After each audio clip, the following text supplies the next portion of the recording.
Brock finished 22 of 35, 284, 2 touchdowns, and just had a lot of clutch downfield throws in the game. Had moments. The screen at the end to McCaffrey, not at the end, before the Robbie Golden, that actually at the end.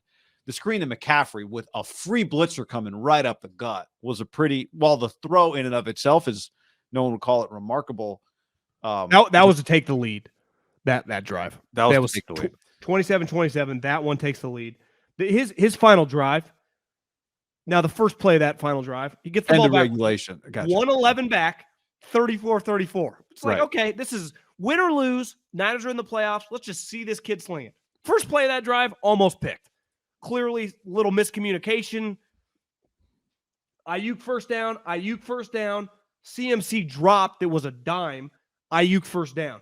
So rattled off 4 straight passes, first downs. Now, on that final bailout Ayuk catch that ended up leading to the missed field goal, anytime you get throttled, that's why I'm not going to talk shit about Stidham's final pick. Like, you get throttled, that happens to Peyton Manning and Tom Brady. But I am in complete confidence of this guy in passing situations. I really am. And I'm going to live with the picks. Like, he's now at 4 straight games or whatever where he is just a calm guy throwing the ball. I would say the same thing if Stidham had 4 more games like that. Like, there is a calmness in a player that is just pretty easy to see with the eye test. Now, to do it 1 game, you couldn't anoint him. To do it a couple, it was cool to get excited. We have a body of work now. He's pretty fucking good. I mean, he just is. Does he have great physical skills? Is his ceiling high in terms of like Josh Allen type plays? Of course not. But he's pretty damn good. And he's pretty damn calm. And he's pretty confident throwing. Ultimately, the 49ers are not Andy Reid. They're not going to throw go routes, even when they have a guy that they feel comfortable. Hell, Trey Lance has a big arm and they didn't throw him. Kyle does not call that play. But he will call passing plays if he believes in the quarterback. He did not believe in Trey Lance. He did not as a passer. Jimmy, for the most part, he was hesitant to. This guy, it's dramatically different than you watch the other 2 guys, his play calling, isn't it? Like, they just it'll be first down. Like, is he just 5 wide, letting this kid sling it? Like, throughout the game. Down 7, tie game, down 3. Well, he doesn't get spooked also. But I'm saying the coach treats this guy. No, I'm saying Kyle doesn't get spooked if Brock does something risky. Feels like with Jimmy, Kyle would get a little spooked. If Jimmy did something risky, Kyle would curl up kind of offensively. Yeah. He doesn't. He has as much. He has more confidence. I think he has more confidence in Brock. He certainly calls a game like that.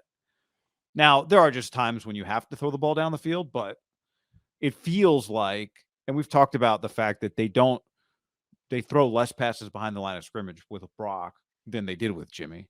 And they complete more balls from 10 to 19 yards with Brock than they did with Jimmy.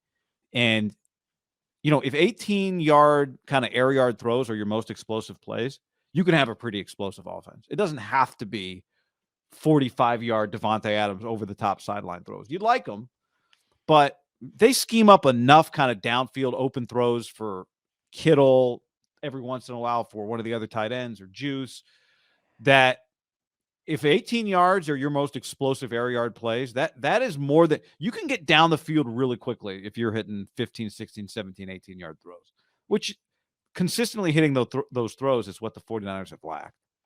Well, the touchdown, it would have been the touchdown in the second half when they were down 10 points to Kittle when he kind of did the rollout and he rolls to the left and he hits him in the back of the end zone. Yeah, probably throwing to Ray.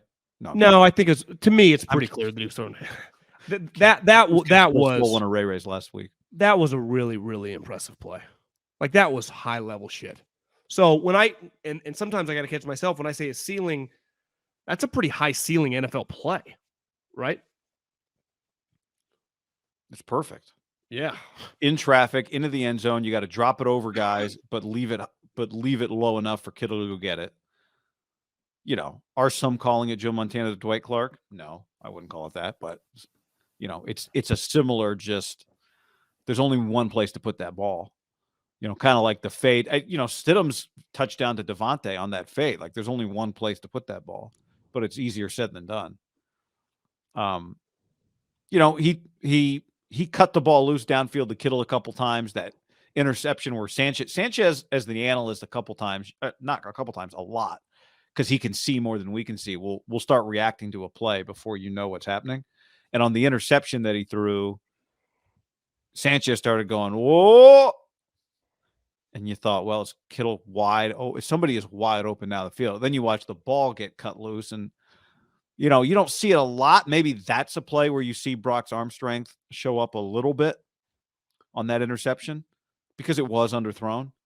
But it's also Shanahan, if I would have one kind of question for Shanahan during post-game film study, I'd say, Kyle, why are all of these play action rollouts to Brock's blind side, to Brock's left?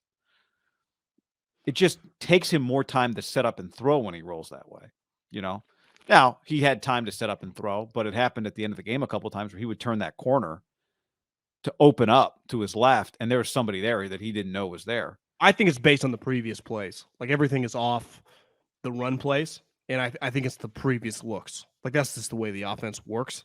I don't think it's a lot more rollout lefts to his blind side where it takes more time to set up than rolls to his right, where you can just get more body into the throw, I think. I also think there's part of it with this offense, especially as you get closer to the playoffs, is setting up the looks, so the looks you want to do. I'm not trying to act like he's Albert Einstein here, but there's just setting up plays so I have, the full arsenal in a playoff game. Now, the difference is like, what really is the difference between a playoff game and a regular season game? Obviously, there's a lot more on the line, but in terms of, it's not like you get 20 days to prepare, right? You don't have any more time to get ready for a normal game. But I do think he's just probably trying to get more looks on tape with Brock Purdy and also just keep feeling out what he's good at, what he's not good at. I mean, this is the quarterback of the future. It is. I mean, it's not even funny at this point, right? No, he's the other quarterback. I quoted Rap Sheet's tweet. I have my Twitter back, by the way. And saw that. Congratulations. Rap Sheet said that he's got a second surgery. And I just quoted it, said, yikes. Trey Lance. And everyone's like, Middlekauff, what are you talking about? It's like, did you guys read the story? This is not the reason he's having surgery is because he's having issues. It wasn't, this was scheduled all the way. No, he's been having pain. He's been on crutches and they had to do this. So there's no way around it that it's a yikes. It doesn't mean his career's over, but this surgery was not normal. Now, regardless of this surgery or not, Brock Purdy keep doing this. He's gonna go into the offseason as the starter. I mean, we're getting a little ahead of ourselves. But just because there's so much of this season that's important. But I don't see how you could argue that at this point. Can you? No. It is inarguable at this point. Now, Trey Lance is still on the team. I'm not saying he's the backup.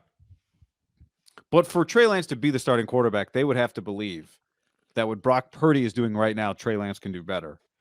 And at this point, I mean, there's not a lot of guys that can do it better than Brock Purdy's doing it right now. Now, careers are made over a career, not over a month and a half. But, again, how could you argue Trey Lance could do it better than Brock at this point? Not that this is a whole Trey Lance thing, but because it'd be hard. Most quarterbacks in the league are not playing as well as Brock Purdy is playing right now. Is that fair to say?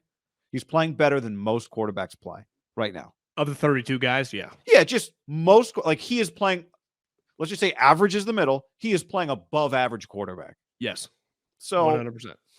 Like guys like that don't get replaced. Now today, a couple times, like he could have, there were some balls that could have been intercepted that were not. Sure. And I thought today was probably the most, quote unquote, the PFF interceptable balls or balls that could have been intercepted that, there's probably a play if you're playing the Giants or that's a Packer defender that probably sticks to their hands, right?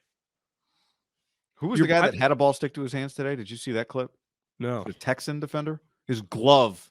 He took the glove off and it was still stuck to the ball. Everyone's like, investigation? I guess if you're the Texans, no one actually cares.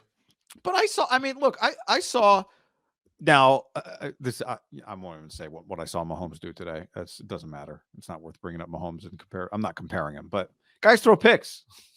Guys make bad plays. It's okay. Well, exactly. You can live with, this is what we always said about like why you went from Trey Lance, the potential from Jimmy.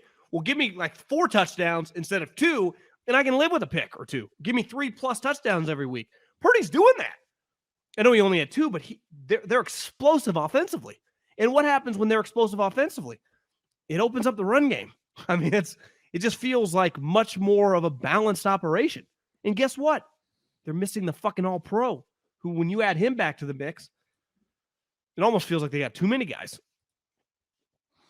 And honestly, today, there were just moments where it's like, Danny Gray made a play.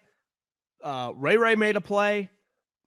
The Ray Ray play was actually pretty sweet. The little screen they said, like, this guy just feels very comfortable running what Kyle Shanahan wants him to run. That's a good point. The Ray Ray thing is like, Debo's not been available. Debo's not available, right? Debo's has not been available for a few weeks, and it has on game day. He's avoided all-time NBA freak out. Thank God. It was, but they really haven't skipped a beat offensively, and in a weird way, I don't know. You would say it's opened it up for other people, but Ayuk has definitely. We can talk about Brandon. He's definitely stepped into that. McCaffrey's done a lot. Kittle has kind of blown up. Skipped a beat, guy. 35. 37, 37, 3 of the 4 last weeks. I mean, they are scoring points. This was a team that was like, it's got to win 23-17. I mean, 30, Tampa, 30, Dolphins, 33, Tampa, 35, Seattle, whatever, kind of ugly on the road, short week, 21-13, 37-20, 37-34. Well, so this is the Niners' first game in which they've scored a ton of points, and it's been close, right? Yes. Which we talked about the other day. They haven't really done. They've scored a lot of points in blowouts against teams laying down, but they haven't played in a game like this yet. Beside the Chiefs game, this was easily the most points they've ever. I guess they gave up 28 to Falcons. I saw one of the post-Chiefs game. I guess they haven't lost, right? What are they on, a 8-game win streak? 9-game win streak now? 1, 2, 3, 4, 5, 6, 7, 8, 9. They've won 9 straight games, guy. Like, honestly, if they had lost today, which it felt, and there were moments when they could have lost. I mean, it was like they could lose this game.